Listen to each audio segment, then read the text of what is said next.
하나님께서 오늘 저에게 주시는 말씀은 요한복음 18장 15절부터 27절입니다.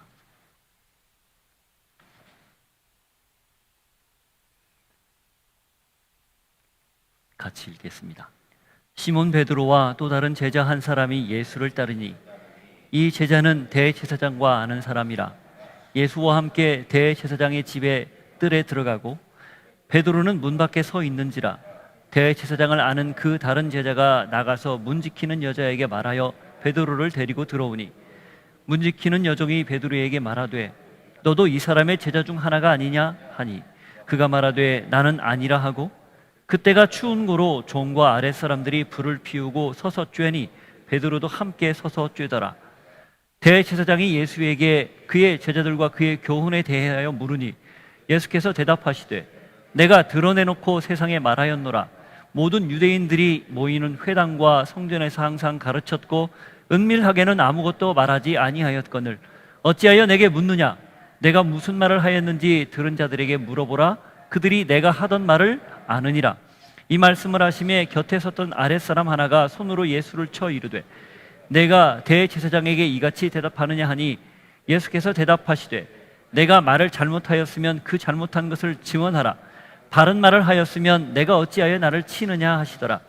안나스가 예수를 결박한 그대로 대제사장 가야바에게 보내니라. 시몬 베드로가 서서 불을 쬐더니 사람들이 묻되 너도 그 제자 중 하나가 아니냐? 베드로가 부인하여 이르되 나는 아니라 하니 대제사장의 종 하나는 베드로에게 귀를 잘린 사람의 친척이라 이르되 내가 그 사람과 함께 동산에 있는 것을 내가 보지 아니하였느냐? 이에 베드로가 또 부인하니 곧 닭이 울더라. 하나님 오늘도 말씀 앞에 섰습니다. 우리에게 밝히 드러내 보이시는 이 말씀, 우리의 내면을 보게 하시고 혹 그 말씀 앞에 부끄러워 숨지는 않았는지, 숨기려 하지는 않았는지 살필 수 있게 하시며 과연 우리가 어떤 모습으로 이 땅에서 살아가야 될지를 도전받는 귀한 시간이 되게 하옵소서. 예수 이름으로 기도하옵나이다. 아멘. 창조는 하나님의 자기 계시입니다. 창조를 통해 보이지 않는 하나님이 자신을 세상에 드러낸 거죠. 따라서 하나님은 피조물 안에 묻어납니다. 사람은 이 창조의 절정, 클라이막스입니다. 다른 피조물과 달리 사람은 하나님의 형상대로 만들어졌기 때문이죠. 이게 첫사람 아담을 만든 목적입니다. 하나님이 아담을 만든 건 그 사람 속에 자신을 드러내기 위해서였습니다. 자신을 그 안에 담아 하나님이 누구인지를 사람을 통해 세상에 알리기를 원했기 때문에 그렇게 형상을 따라 지으신 거죠. 첫사람 아담의 실패, 그것 때문에 두 번째 사람 예수님이 성육신했습니다. 그래서 골로새서 1장 15절에 보면 이렇게 되어 있습니다. 한번 찾아보실까요?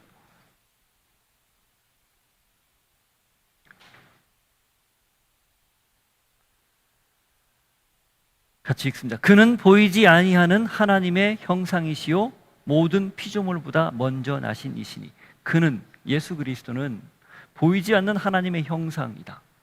모든 피조물보다 먼저 나신이다. 그러니까 태초부터 존재했던 분이다. 그 예수님이 성육신해서 보이지 않는 하나님이 보이는 하나님으로 나타난, 그게 바로 우리 가운데 계시는 예수 그리스도다. 그 설명이죠.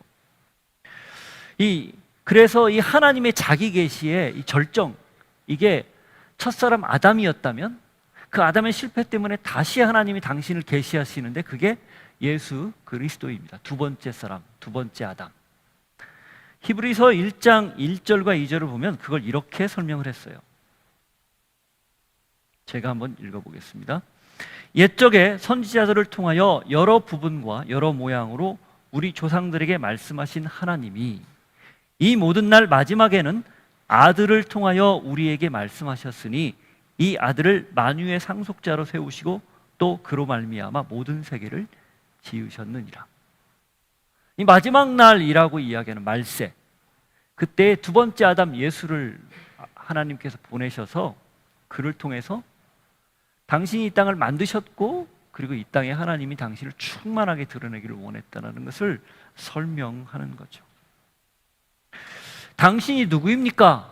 모세가 소명을 받을 때 불꽃 가운데 떨기나무에 그 타지 않는 불꽃 가운데 나타난 하나님에게 여쭙죠. 그때 하나님이 이렇게 이야기합니다. 나는 나다. I am who I am 이라고 되어 있죠. 이게 히브리어 말로 그걸 그대로 번역을 이렇게 옮기면 야훼 혹은 여호와라는 이 히브리어 네 글자입니다. 하나님이 자기 계시를 어떻게 했는가? 나는 그냥 나야. 그래서 그걸 스스로 있는 자라고 우리가 번역을 한 거예요. 사실은 정확한 의미는 나는 그냥 나야 이런 의미죠. 하나님은 누군가? 그냥 하나님이에요. 이렇게 우리가 이해하는 거죠. 예수님이 요한복음에서 다른 복음서와는 달리 특별하게 당신을 7번에 걸쳐서 계시를 했습니다. 우리가 지금까지 들어왔던 설교 내용이 있었죠. 에고 에임이라고 들었죠. 나는 뭐뭐다. 거기에 7가지 자기 계시는 곧 하나님께서 인간인 우리에게 당신을 알리는데 좀 더 구체화해서 나는 생명의 떡이다. 세상의 빛이다. 나는 양의 문이다. 선한 목자다. 부활이요 생명이다. 길이요 진리요 생명이다. 참 포도나무다. 이 이야기를 7번에 걸쳐서 하는 거예요. 알아듣기 쉽게. 그 여호와라는 이름 뒤에 여호와 이레, 그럼 준비하는 하나님. 여호와 라파, 치료하는 하나님. 그 뒤에 붙잖아요. 그것도 마찬가지예요.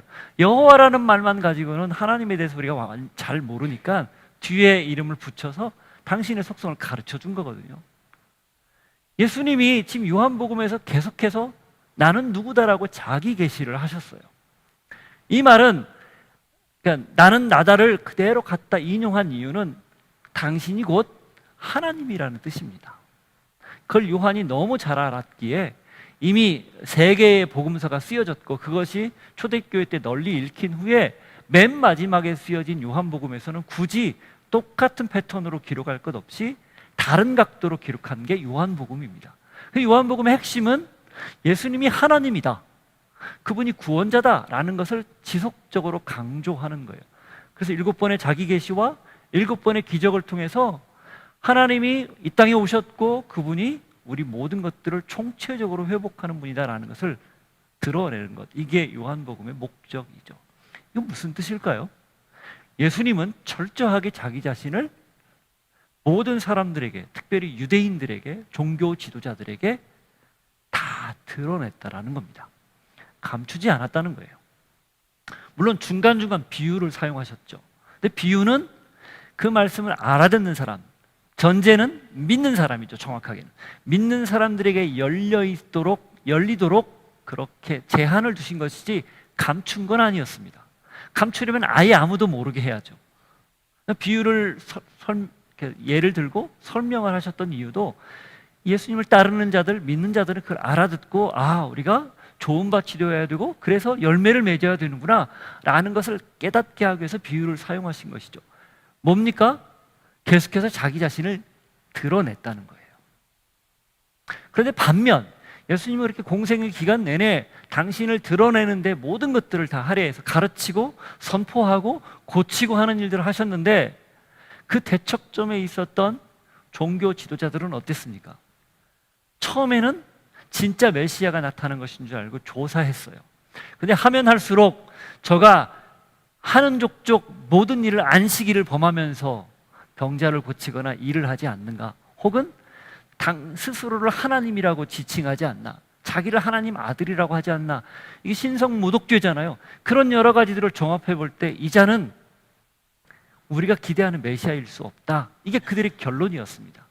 그래서 그 가르치는 것, 선포하는 것, 그 고쳤던 모든 예수님의 이 3가지 중요한 사역들을 감추기에 급급했고 덮기에 급급했고 실질적으로는 없애려고 했습니다. 왜? 그걸 가만히 놔두면 결국 이렇게도 저렇게도 다 선택할 수 있는 군중들이 그들을 따라가기보다는 예수님을 따라갈 게 뻔하기 때문에 그걸 대척점에서 막기에 급급했던 거예요. 그래서 죽이기로 결정을 한 겁니다. 나면서부터 앞을 못 보던 사람을 고친 후에 재판이, 공회가 열렸죠. 그때 그 이후로 예수님을 죽이기로 모의하지 않습니까? 심지어는 나사로도 나중에 죽이려고 모의하지 않았습니까? 이게 결국 기적을 덮으려고, 감추려고, 은폐하려는 그들의 속내였거든요.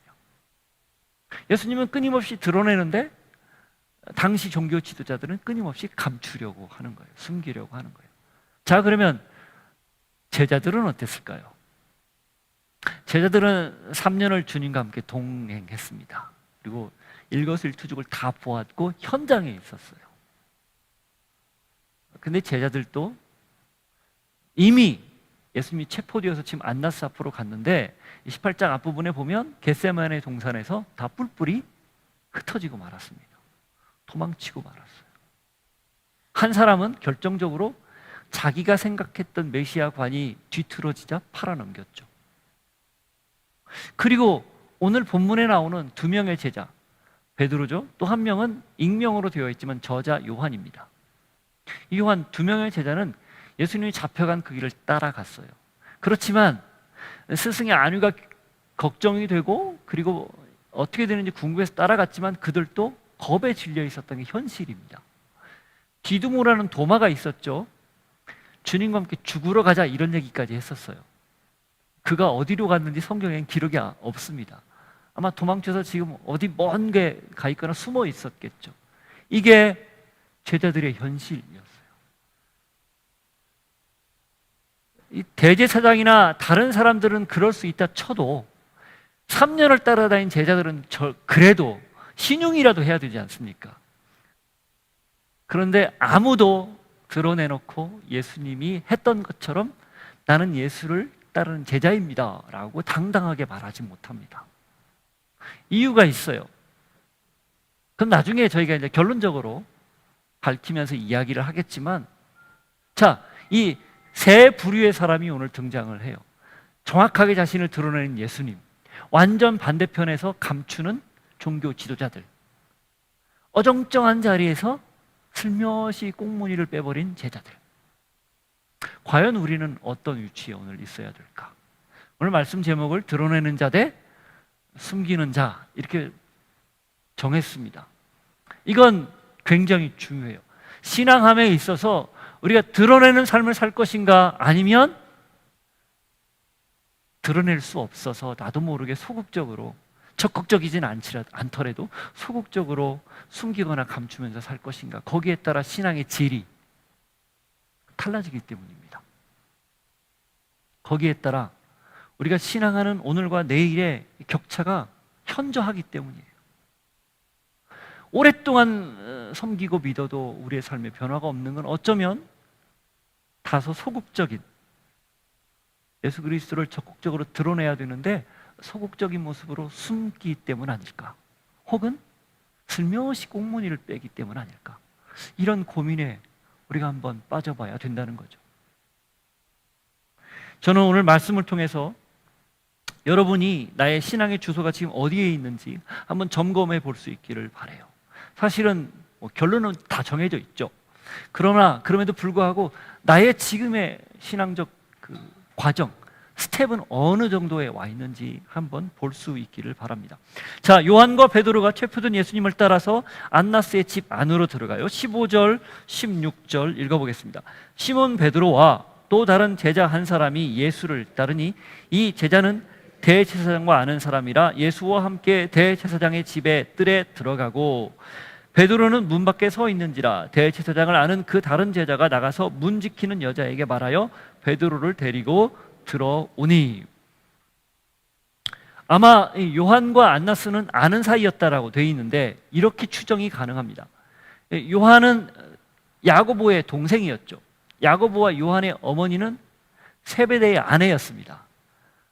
예수님 예루살렘 올라가기 전에 하나는 좌편에 우편에 앉아달라고 이 뒤에서 말했던 치맛바람의 원조, 바로 그 어머니예요. 그분이에요. 근데 그 세베대의 어머니 이 여자와 여인과 예수님의 친모 마리아가 자매지간이에요. 근데 예수님이 마리아가 예수님을 임신했을 때 사가랴 세례 요한을 임신했던 엘리사벳의 아내 사가랴 아내 엘리사벳에게 가죠. 그럴 때 그 엘리사벳, 아니 잠깐, 누가 여자 자매죠? 맞죠? 엘리사벳 맞죠? 엘리사벳 안에 있었던 그 세례 요한이 복중에서 6개월 먼저 임신했는데 막 뛰어놀면서 기뻐하는 그 장면 누가복음에서 기억납니까? 친척간이라고 되어 있었어요. 근데 사가랴가 그 해의 제사장이었어요. 속죄일 날 피를 가지고 성전에 들어가서 속죄하는 그 역할, 순번에 따라서 하잖아요. 24반차. 그 해의 대제사장이었단 말이죠. 그러니까 세례 요한은 레위 사람이었다는 걸 추정할 수 있습니다. 그걸로 볼 때 지금 저자 요한과 이 안나스, 대제사장 가문이 대제사장이었던 안나스와는 아는 사이였다는 게 합리적 추론이에요. 그래서 아마 이 요한은 그 집을 자유롭게 출입이 가능했던 것 같아요. 그래서 요한은 먼저 들어갔고, 베드로는 갈릴리의 어부였잖아요. 잘 일면식도 없고, 그러니까 아마 들어가다 제지를 당했겠죠. 아니면 겁나서 못 들어갔거나. 그래서 요한이 여종에게 부탁을 해서 들어오라 이렇게 한 거예요. 그런데 그게 문제를 발생시킨 겁니다. 그 베드로를 아마 데리러 갔던, 그리고 문을 열어줬던 그 여종이 베드로를 딱 알아본 거예요. 그래서 어떻게 해요? 문 밖에 서성이고 있던 베드로를 데리고 들어오다가 알아보고 너도 그를 따르던 자가 아니냐라고 물은 거예요. 17절 보십시오. 문 지키는 여종이 베드로에게 말하되 너도 이 사람의 제자 중 하나가 아니냐 하고 하니 그가 말하되 나는 아니라 하고, 툭 하고 물어봤는데 베드로가 아무 생각 없이, 제가 이 장면을 가만히 생각해 보니까 예수님이 3번 닭이 울기 전에 3번 부인할 거라고 했는데 이게 그건가? 이런 생각 못 했을 것 같아요. 지금 들어가는 게 굉장히 중요한데 들어가려고 얼마나 조심스러웠겠어요. 혹여나 누가 알아볼까? 들어가는데 아니나 다를까 여종이 알아보고 너도 그 무리 아니야? 라고 물어보니까 뭐라고 한 거예요? 그냥 반사적으로 아니라고 한 거예요. 몰라, 이렇게 얘기한 거예요. 그런 거 우리 많잖아요. 갑자기 부인하거나 갑자기 그냥 너무 태연하게 생각 없이 아니다라고 이야기하는 경우 여러분은 없습니까? 여기 여종이 이 사람이라는 표현을 썼어요. 근데 이 사람이라는 그 헬라어 원문을 보면 이자가 혹은 이 녀석이 이런 의미예요. 굉장히 홀대하거나 하대할 때 쓰는 표현입니다. 지금 베드로가 평소에 예수님을 뭐라 불렀을까요? 퀴리오스. 그게 뭐예요? 주님이라 불렀어요. 사람들은 예수님을 보통 뭐라 불렀습니까? 선생님, 랍비라고 불렀어요. 나의 주님이라는 뜻이에요. 랍비는 그 히브리 원문은 나의 주님이라는 뜻입니다. 근데 그게 이제 선생님으로 나중에 통용되는 거죠. 굉장히 중요한, 아주 고귀한 호칭이에요. 그렇게 불러왔는데 이 여종이, 문을 지키는 분이 예수님을 지칭할 때 이 녀석이 뭐 이런 표현을 쓴 거예요. 자, 그러면 평소에 베드로 같으면 그 말을 들으면 불편해야 되지 않아요? 아니, 우리 선생님에 대해서 이 사람이라니, 이자라니. 그런데 그런 거 생각할 여지도 없이 그냥 아니, no, 몰라 이렇게 얘기한 거예요.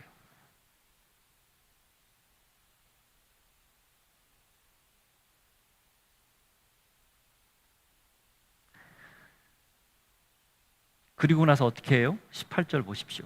그때가 추운 고로 종과 아랫사람들이 불을 피우고 서서 쬐니 베드로도 함께 서서 쬐더라. 뜰 안으로 들어가서 불을 쬐어요. 3월, 4월 사이거든요. 팔레스틴의 고도가 한 600m 정도 되는 예루살렘, 700m 되는 예루살렘인데 3, 4월 춥습니다.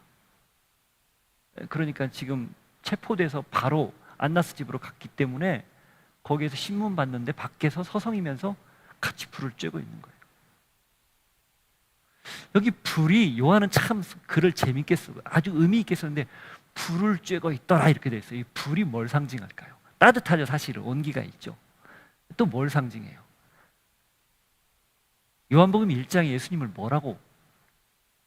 빛이 세상에 왔음에 이렇게 돼 있어요. 그래서 사람들이 그 빛을 깨닫지 못했다, 영접하지 않았다 이렇게 되어 있습니다. 요한은 상당히 의도적으로 불을 쬐고 있다는 얘기를 해요. 무슨 뜻입니까? 불, 그걸 통해서 이미지가 투영이 되는 거예요. 누구? 예수님, 지금 신문 받고 있는 나의 주님, 그분이 그 안에 투영되어 있는데 태연하게 아무 의식 없이 생각 없이 지금 그냥 불을 쬐고 있는 거예요. 왜? 춥거든요. 왜? 다 그러고 있으니까. 그리고 그의 심리를 우리가 알 수는 없지만 자각을 못한 것 같습니다. 부인한 거에 대한 어떤 죄책도 없어요. 지금 너무 태연해요. 여러분, 그런데 이게 사실 우리 모습하고 너무 비슷해요. 하나님 앞에서 이렇게 살면 안 된다는 걸 아는데 그냥 내 마음대로 살아놓고 자각을 못하는 거예요.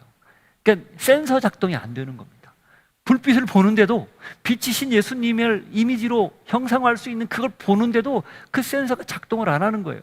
말씀을 읽어도, 찬양을 해도, 기도를 해도 센서가 작동을 안 하는 거예요. 그냥 흘러가는 대로 살고 있는 겁니다.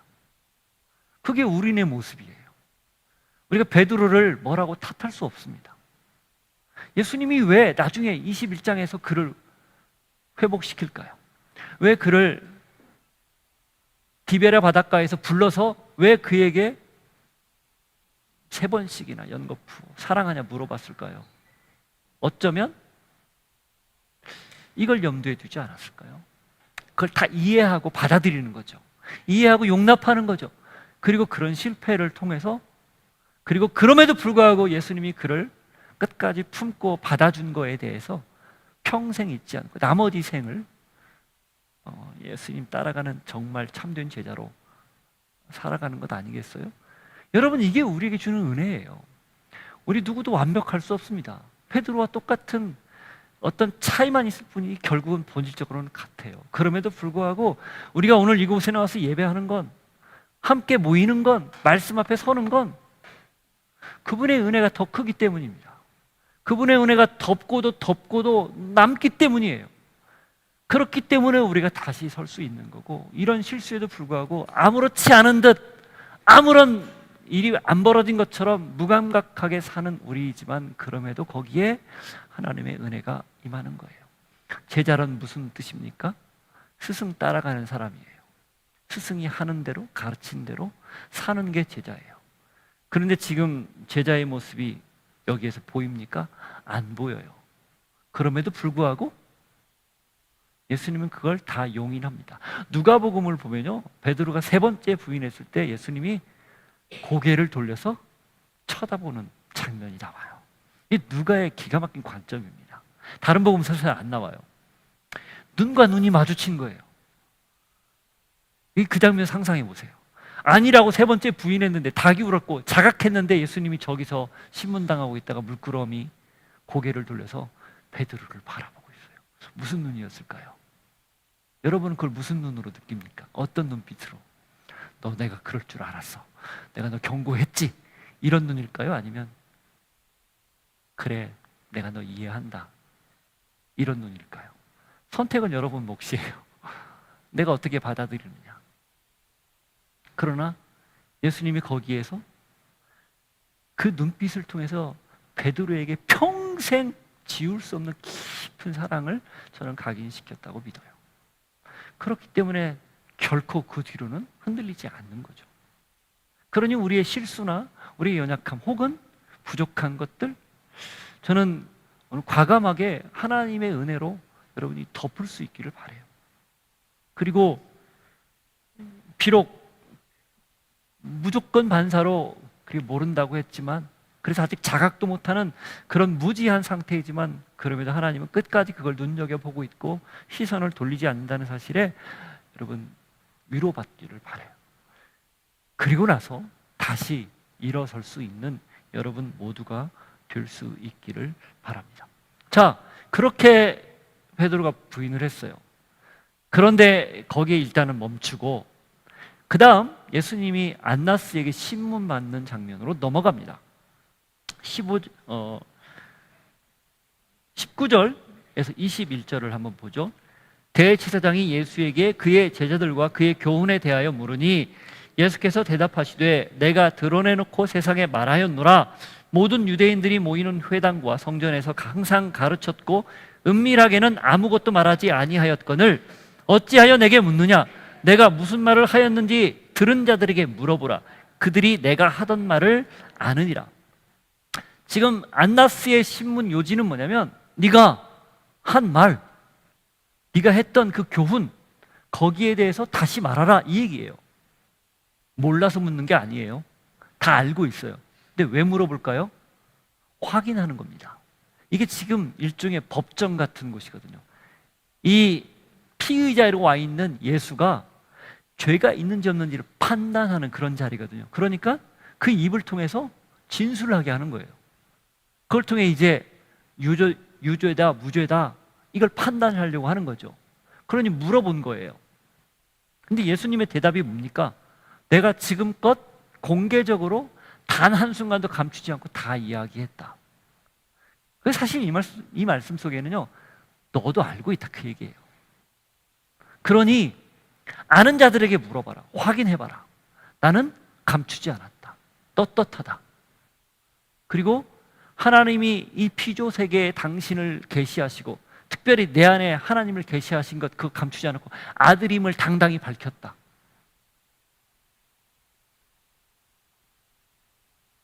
이렇게 지금 역설을 하는 거죠. 이게 이 19절부터 21절 그리고 그 다음에 나오는 24절까지의 내용이 사실은 25절부터 27절 앞부분에 읽었던 15절부터 18절 그 사이에 기록상으로는 삽입이 되어 있습니다.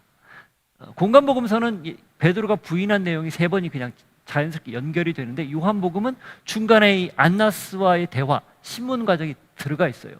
왜 들어가 있을까요? 요한의 의도예요.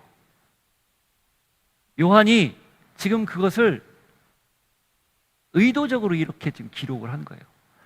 베드로의 부인과 부인 사이, 첫 번째 부인과 두 번째, 세 번째 부인 사이에 예수님의 드러내는, 인정하는 것, 시인하는 것, 당신이 누구인지를 밝히 드러냈다는 사실을 만천하에, 그것도 신문을 받는 재판석에서조차 당당하게 드러내는 걸 대조하는 겁니다.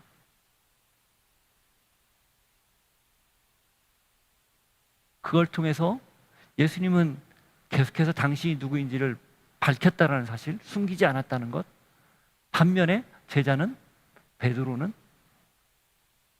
부인하고 숨겼다는 것, 이걸 이야기하고자 하는 거예요.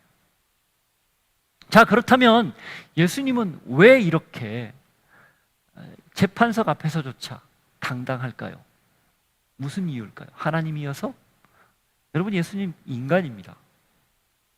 그래서 이 잔을 내게서 좀 지나가게 해주십시오. 그 기도한 거예요. 십자가 고통이 얼마나 큰지 알기 때문이죠. 삼위 하나님이 한 번도 떨어진 적이 없는데 이 죽음을 통해서 떨어져야 되는 그 분리의 고통이 얼마나 큰지를 알기 때문에 잔이 이 방법 말고 다른 방법이 있으면 해주십시오. 이런 기도 드린 거예요. 사람이란 뜻이에요. 주무셔야 했고 피곤했고 드셔야 했고 쉬어야 했어요.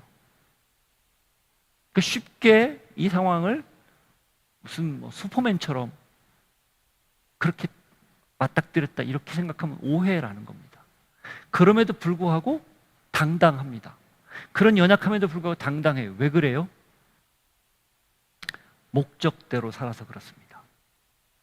하나님이 아들 예수를 이 땅에 보낸 그 목적, 십자가죠. 구원이죠. 하나님이 누구인지를 보여주는 거죠. 그걸 알고 그 목적대로 살았기 때문이에요. 아버지가 일하시니 나도 일한다. 아버지가 원하면 나도 원한다. 아버지가 멈추면 나도 멈춘다. 그 하나님이 하시는 대로 목적대로 살았기 때문에 십자가 앞에서도 죽음 앞에서도 이 살기 등등한 안나스의 신문 앞에서도 당당한 겁니다. 우리가 왜 베드로처럼 나도 모르게 반사적으로 무조건적으로 모른다, 아니라 말할까요? 목적이 결여돼서 그렇습니다. 내가 왜 사는지, 내가 왜 신앙하는지, 내가 왜 2023년 10월 서울에서 이곳에서 이 대한민국에서 사는지 그 목적을 간과하기 때문에 임기응변으로 사는 겁니다. 그때그때 위기를 넘어서려는 그런 순간의 어떤 모면하려는 생각으로 살기 때문에 상황이 바뀔 때마다 내가 그때그때 흔들리는 거예요. 그러나 예수님은 정확한 목적을 가지고 살았기 때문에 결코 흔들리지 않아요. 사명을 알았기 때문에 그 어떤 경우에도 돌아가지 않습니다. 정확하게 답을 해요. 그게 우리와 예수님의 차이이죠. 신앙한다는 건 그래서 목적대로 살기를 결정하는 겁니다. 내 목적 말고 하나님의 목적, 내 뜻 말고 하나님의 뜻. 그걸 날마다 아침마다 그리고 생각이 있을 때마다 결정하고 그때그때 계속해서 맞춰가는 것, 이게 신앙이에요. 어떤 사람은 목표를 정하면 그냥 가는 사람이 있어요. 어떤 사람은 목표를 정해도 계속 좌우를 기웃기웃거리는 사람이 있어요. 하나님 볼 때는 그게 그거예요. 똑같아요. 차이가 없어요. 다만 중요한 것, 그 순간에 내가 과연 왜 사는지에 대해서 자문하면서 살면 되는 겁니다. 예배는 왜 드리고 우리가 말씀을 왜 읽는가? 그 시간이에요. 하나님이 우리를 부르는 그 정확한 목표 지점을 향하여 다시 내가 저기를 향해 달려가야 되겠구나, 저기를 향해 내 인생을 맞춰야 되겠구나 라고 결정하는 시간, 그게 말씀 읽는 시간이고 예배 드리는 시간입니다. 부디 저는 여러분이 오늘뿐 아니라 앞으로도 그런 순간들에 여러분의 삶의 목적을, 목표를 하나님께 맞추고 우리 주님 걸어가셨던 그 길 가듯 그렇게 일관되게 한 길 걸어갈 수 있는 모두가 되기를 바랍니다. 이 대제사장의 신문에 예수님이 다 대답을 했는데 아마 그게 아랫사람이 보기에는 좀 불경스럽게 보였나 봐요. 그래서 그가 이런 행동을 합니다. 22절 한번 보십시오. 이 말씀을 하심에 곁에 섰던 아랫사람 하나가 손으로 예수를 쳐 이르되 내가 대제사장에게 이같이 대답하느냐 하니. 아랫사람이 어떻게 했다고요? 손으로 쳐서 네가 감히 대제사장에게 이렇게 말을 해? 불경스럽게 생각을 한 거예요. 이 손으로 쳤다라는 말은요, 이 유대 사람들이 그 모욕할 때 쓰는 이 방법이에요. 뺨을 때리는 건데 안으로 때리는 게 아니고요, 손등으로 이렇게 툭툭 치는 거예요. 굉장히 모욕적입니다. 툭툭 치는 거죠. 이게 사실은 벌어질 수 있는 일이 아니거든요. 예수님의 답변을 한번 보십시오. 어떻게 대답하는 23절. 예수께서 대답하시되 내가 말을 잘못하였으면 그 잘못한 것을 증언하라. 바른 말을 하였으면 내가 어찌하여 나를 치느냐 하시더라. 예수님은 그러니까 잘못한 것을 적어도 2명 이상의 증인으로 그것을 밝혀야 거기에 따라서 모욕을 주든 벌을 하든 결정을 내리는데, 네가 무슨 권한으로 나를 그렇게 모욕을 주느냐, 그 말이에요. 내가 잘못한 거 있으면 증명해봐라, 이런 뜻이죠. 예수님은 법에 근거하여, 율법에 근거하여 반박을 합니다. 제가 이 아랫사람이 어떤 사람일까 한번 생각을 해봤어요. 아마 경비하는 사람이겠죠. 아니면 그 대제사장의 그 측근으로서 그의 말을 이렇게 실행하거나 어쨌든 그런 사람 중에 하나죠. 굉장히 안나스에게 충성하는 사람이 아니었을까. 알아서 지금 쉽게 말하면 움직인 거예요. 이게 사실 세태하고 비슷하거든요. 힘이 있는 사람이 있으면 그 밑에 그 힘을 이용하려는 사람, 그 힘을 통해서 반대급부를 노리는 사람들이 있기 마련입니다. 호가 호위라는 말이 있죠. 호랑이가 행차하는데 여우가 그 앞에서 마치 사람들이, 그 앞에 있는 동물들이 호랑이를 보고 피하는데 자기 보고 피하는 줄 알고 떵떵거리는, 딱 그 모습이에요. 근데 그 호랑이의 마음에 들어야 자기가 그 역할, 그걸 지속할 수 있고 또 더 좋은 자리에 가기 때문에 알아서 기는 거예요. 그런 모습이 보였어요. 이게 오늘날 우리 인간 군상들하고 너무 닮았다는 거죠. 그 생각을 하고 거기에 대해서 의식을 가지고 내가 왜 이렇게 사는지에 대한 분명한 목적 의식이 없으니 그냥 딱 하나, 권력을 쫓는 불나방처럼 달려드는 거죠. 그런 모습이 이 안에서 발견이 돼요. 신앙인이라면 어떤 모습을 가져야 되나? 직장이든 아니면 내가 있는 조직이든 어디에서든 우리는 하나님이 말씀하시는 그 본질에 따라서 사실은 판단하고 결정해야 되는 사람들이라는 겁니다. 쉽지 않죠. 당신은 목사니까 맨날 세상에서 안 살고 교회 안에서만 있으면 그런 얘기 하지 라고 말할 수 있어요. 근데 그거 정말 중요합니다. 그래야 우리가 예수님 따라가는 사람들이고 그런 생각들과 태도를 가져야 우리의 삶이 일관되고 그게 진짜 예수 믿는 사람으로 드러나기 때문에 그렇습니다.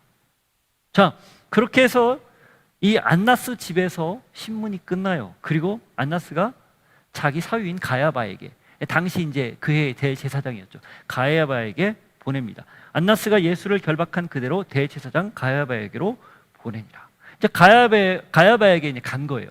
이 안나스에게 오는 것도 요한복음에만 나옵니다. 다른 복음서에서는 가야바 앞에서만 재판받은 걸로 나와요. 근데 정확하게는 안나스에게로 갔다가, 안나스가 당시 실세였거든요. 마쿠 실력자. 거기서 받고, 그리고 이제는 실제로 유죄 판단을 하기 위해서 가야바 앞으로 보낸 거예요. 그러고 일단락이 되는데 그 사이, 그러고 난 후에 결정적 베드로의 실수, 이게 나옵니다. 15절 한번 보시죠.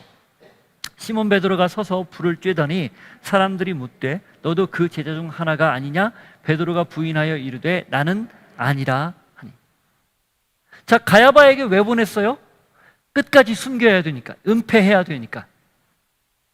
예수님을 죽여서 저가 주장했던, 가르쳤던 지금까지의 영향력을 싹 지워야 되니까 이제 가야바에게 보낸 거예요. 이미 자기들끼리 입을 다 맞춘 거죠.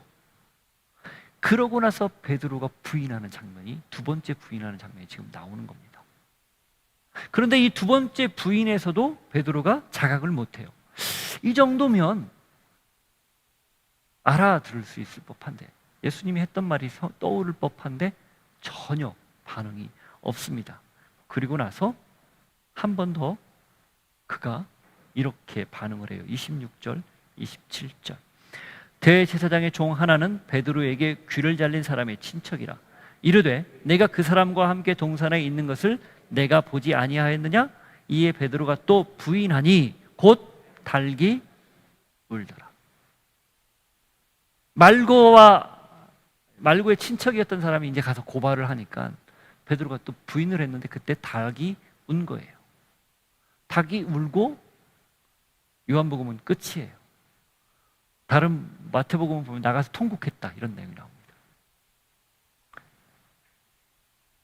그런데 요한복음 이걸로 끝나요. 닭이 울었다. 베드로가 깨우쳤다는 거죠. 베드로는 중간에 도망치지 않았습니다. 요한도 마찬가지였죠. 다른 제자들은 다 도망쳤고 숨었는데 그나마 그거 높이 평가해야 돼요. 따라갔다는 거. 근데 그게 문제라는 거예요. 무슨 문제? 내 안에 근본적인 변화, 변혁, 이것 없이, 무언가 분명한 목적의식 없이 그냥 어떻게 보면 의리 지키기 위해서, 어떻게 보면 베드로의 성품이죠. 굉장히 다혈질적인 성품, 어떻게 보면 의리파 같은 그런 모습이 도리어 큰 실수를 야기하는 그런, 어떻게 보면 자기 그 한계에 부딪히는, 이걸 우리가 보는 거죠.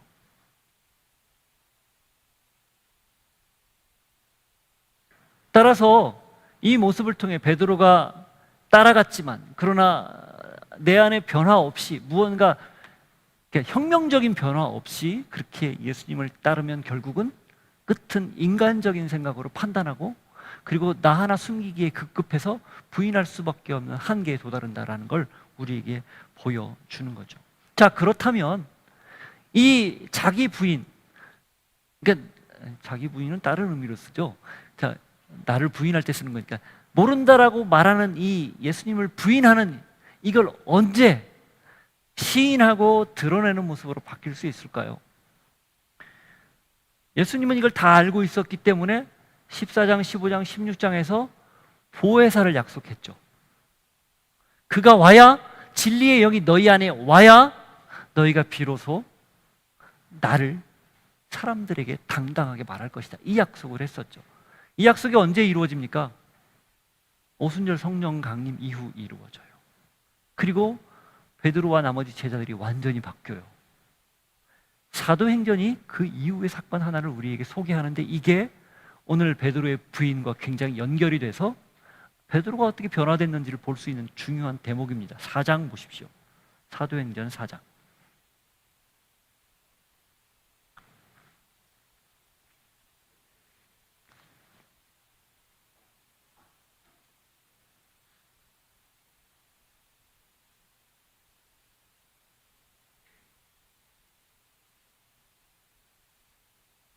쭉 읽어보죠. 1절부터. 사도들이 백성에게 말할 때 제사장들과 성전 맡은 자와 사두개인들이 이르러 예수 안에 죽은 자의 부활이 있다고 백성을 가르치고 전함을 싫어하여 그들을 잡음에 날이 이미 저물었으므로 이튿날까지 가두었으나 말씀을 들은 사람 중에 믿는 자가 많으니 남자의 수가 약 5천이나 되었더라.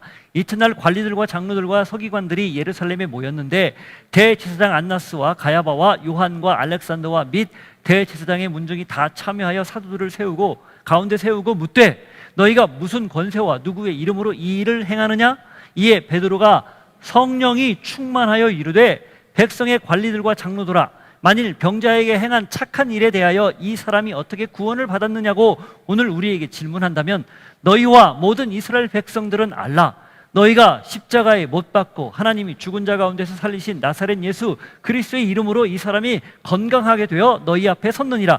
이 예수는 너희 건축자들의 버린 돌로서 집 모퉁이의 머릿돌이 되었느니라. 다른 이로서는 구원을 받을 수 없나니 천하 사람 중에 구원을 받을 만한 다른 이름을 우리에게 주신 일이 없음이라 하였더라. 자, 어떤 상황인지 아시죠? 안진뱅이를 고쳤어요. 은과 금은 없는데 내게 있는 것을 너에게 준다. 나사렛 예수 이름으로 일어나 걸으라 하고 요한과 베드로가 성전 미문에 앉아있었던 안진뱅이를 고쳤더니 이것 때문에 백성들이 지금 요동치는 거였어요. 그리고 베드로의 설교를 듣고 5천 명이나 회개하는 일이 벌어진 거예요. 이 안나스르, 가야바, 이 대제사장들, 이 무리가 이 사실을 알고 화들짝 놀란 겁니다. 과거 한 50여일 전에 한 2달 전에 6월절 그날 십자가에 못 박아 죽인 나사렛 예수 그가 부활했다고 사람들이 떠들면서 그 도가 지금 횡행하는데 이제는 그 도가 횡행하는 정도가 아니라 엄청난 영향력으로 자기들에게 위협이 되는 걸 느낀 거예요. 그러니까 그 주체였던 베드로와 요한을 잡아서 공회 앞에 다시 세우고 신문하기 시작한 겁니다. 도대체 무슨 일이냐? 그 허황된 얘기를 너희들이 지금 하고 다닌다는데 그 일 때문이냐 물어본 거예요. 여러분 이게 어디예요 지금? 추정컨대 안나스의 집입니다. 불과 2달 전에 베드로가 불쯤의 추위를 이기고 모른다고 3번 부인했던 그 자리예요. 누가 물어봐요 지금? 그때는 안나스가 묻지는 않았어요. 여종 사람들이 물어봤죠. 지금 누가 물어봐요? 안나스가 물어봐요. 그때는 모른다 대답했어요. 근데 지금은 방금 읽은 것처럼 성령이 충만해서 당당하게 천하 이름 중에 다른 이름을 주신 일이 없다. 오직 예수 이름만이 구원을 받을 이름으로 우리에게 주었다. 그 이름으로 이렇게 된 것이다. 이렇게 이야기하는 거예요. 이게 어떻게 가능해요? 성령의 사람이 되었기 때문에 가능합니다. 안나스 법정에서 처음 섰을 때 베드로는 성령과 무관한 사람이었어요. 예수님에 대해서는 알고 있었죠. 경험했죠. 그러나 성령의 사람은 아니었습니다. 그러나 지금은 사도행전 4장에서는 성령의 사람으로 완벽하게 돌아선 거예요. 변혁이 일어난 거예요. 그때는 예수님을 따라가더라도 불안하고 상황에 따라 급변할 수밖에 없는 한계를 가졌지만 이제는 예수님을 따라가도 편하지 않아요. 시종 예수님이 갔던 그 길 같이 갑니다. 왜? 성령님이 계시니까.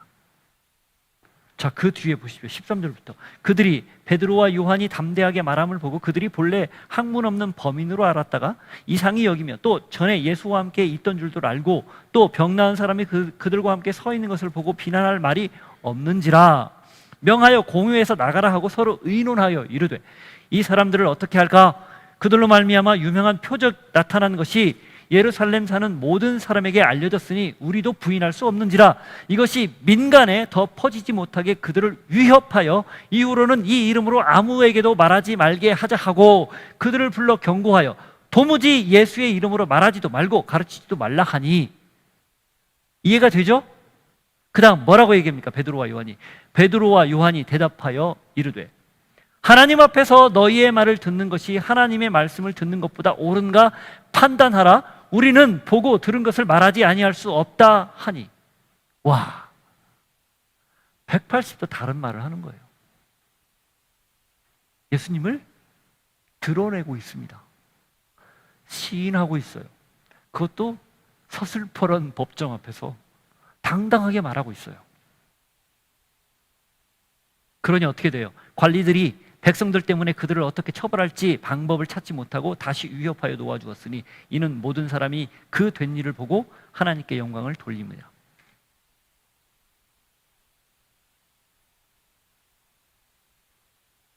왜 성령의 사람이 되어야 되는가? 왜 성령으로 충만해야 되는가? 술 취하지 말라, 이는 방탕한 것이니 오직 성령의 충만함을 받으라. 왜 그 얘기를 바울이 했을까? 여러분, 바울도요 자기 한계가 너무 분명하게 드러난 사람이었어요. 바울이 성령 충만한 사람 아니었습니까? 그럼에도 불구하고 끊임없이 자기 안에서 치밀어 오르는 과거의 육신의 모습들이 그를 늘 괴롭혔어요. 그래서 로마서 7장에서 그런 고민을 하는 거예요. 나 정말 죽겠다. 오라 나는 곤고한 자다, 이 말이요. 나 죽겠네, 이런 뜻이에요. 내 육신은 자꾸 육신을 따르려고 하는데 내 마음은 성령을 계속 따르려고 하니 그 두 사이에서 갈등하는 거. 그래서 8장으로 넘어가면 예수 그리스도 안에서 생명의 성령의 법 안에서 이제는 정죄가 없다, 이런 표현을 쓰는 거예요. 그래서 8장은 승리의 장입니다. 그 둘 사이의 갈등을 이기고 성령으로 승리하는 내용이 8장이에요. 로마서 8장은 우리가 계속 많이 읽어야 되는 내용 중에 하나예요. 오늘 이 사도행전 4장도 8절이 핵심이에요. 성령이 충만하여. 아멘입니까? 여러분, 우리가 성령이 아니고는 절대 결코 예수님을 드러낼 수 없습니다.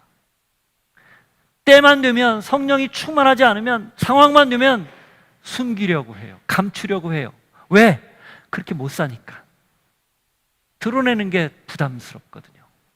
성령이 충만하면 언제 어느 때나 당당히 드러냅니다. 저는 이 말씀을 통해서 여러분이 드러내는 자로 살기를 원한다면 하나님 앞에 성령이 충만하시기를 기도하십시오. 간구하십시오. 어떻게 충만한가? 말씀이 있잖아요. 말씀 읽는 교회, 말씀이 주인이 되는 교회, 그 교회를 다니고 있고 그 교회에서 그날 그 이야기를 끊임없이 듣는다는 게 복이라는 걸 기억하십시오. 이 말씀 속에서 성령 충만한 길을 찾습니다.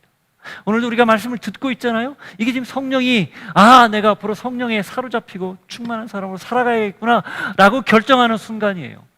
저문을 벗어나면서 삶의 현장으로 들어갈 때 변함없이 그런 모습으로 여러분들이 살 수 있기를 바라요. 그래야 숨기지 않고 마음껏 드러내는 사람이 됩니다. 그런 복이 여러분에게 있기를 바라요. 아멘. 같이 한번 기도하겠습니다. 하나님, 우리를 성령으로 충만하게 해주십시오. 기도하겠습니다. 하나님 아버지, 성령이 아니고는 절대 할 수 없는 이 고백, 베드로가 자연인 베드로였을 때, 주님을 따르지만 제자라고 했지만 성령님과 상관없는 사람으로 살 때 그는 예수님을 따르긴 따랐으나 상황에 따라, 형편에 따라 임기응변하기에 급급했습니다. 급기야는 나는 모른다 3번 연거푸 부인했던 사람이었습니다. 그랬던 그가 성령님의 역사가 그 안에 충만하게 임하더니, 성령이 그를 지배하기 시작하더니, 성령께 사로잡히기 시작하더니 완전히 변혁이 일어나 다른 사람이 되었습니다. 그렇게 당당할 수가 없습니다. 그렇게 자신 있게 예수님을 드러낼 수가 없습니다. 심지어는 십자가에 거꾸로 못 박혀 죽은 그 순간까지 예수님을 드러내고 자랑했던 하나님의 사람으로 살았습니다. 예수님의 사랑이 근거가 되어 성령이 그 안에 충만하게 역사하니 그가 그렇게 변했듯 우리에게도 오늘 동일하게 성령의 충만함이 있게 하여 주옵소서. 말씀으로 충만하게 하여 주시고 말씀이 나를 주장하게 하여 주시고 말씀을 통하여 하나님의 영이 나를 오늘도 온전히 사로잡히는 그런 역사 우리 모두에게 있게 하여 주옵소서. 하나님 아버지, 말씀으로 성령으로 충만한 믿음의 사람들 모두 되게 하여 주옵소서. 하여 일관된 삶의 모습을 통하여 예수 그리스도를 늘 드러낼 수 있는 그런 우리가 되게 하옵소서. 내 안에 계시는 예수 그리스도의 영 성령님, 예수님을 드러나게 하는 영 성령님, 그 성령님께 사로잡힌 인생 되게 하옵소서. 예수 이름으로 기도합니다. 그 자리에서 일어서서 같이 기도합니다. 성령이 오셨네.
계시는 성령님, 그 성령님이 계시는 증거로 내가 예수를 주로 인정하고 구원받은 것, 이 사실을 잊지 않게 해주시고 내 안에 계신 성령님을 더는 근심시키지 않고 말씀으로 성령으로 충만한 인생 되어서 하나님이 원하시는 나라, 주님이 꿈꾸는 그 나라, 나를 통하여 이루어지기를 소망하는 우리들 모두가 되게 하여 주옵소서. 마음을 담아 우리의 물질과 시간과 우리 인생을 드리오니 받으시고 드린 손길 마음껏 삶의 현장에서 넉넉하게 채우시는 은혜 맛보게 하여 주옵소서. 지금은 우리 구주 예수 그리스도의 은혜와 하나님 아버지의 사랑과 성령님의 교통하시며 위로하시며 충만하신 역사하심이 성령으로 충만하기를 바랍니다. 말씀으로 충만하기를 바랍니다. 하여 내 안에 온전한 변혁이 일어나 예수님을 마음껏 드러내는 사람 되기를 소망합니다. 결단하고 고백하는 주의 백성들 머리 위에, 삶의 자리 위에 이제로부터 영원토록 함께 하시기를 간절히 축원하옵나이다. 아멘.